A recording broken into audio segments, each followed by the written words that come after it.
Hey, Isma here. Welcome back to everything that blows up, including magic dragons.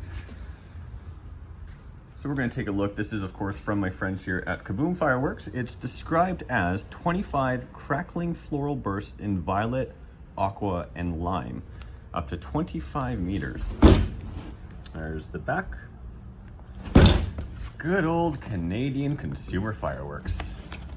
Let's open that one up, see how it looks. And yep, looks like a multi-shot cake. There's your instructions.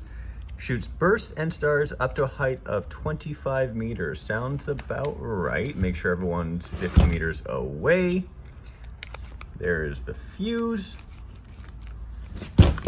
As always with cakes, you know, I always put some bricks around just for the sake of safety, but even without that, you know, often if I'm lighting these and I don't have bricks, it's pretty safe to just leave it there. You can even hear on the table there's quite a bit of heft.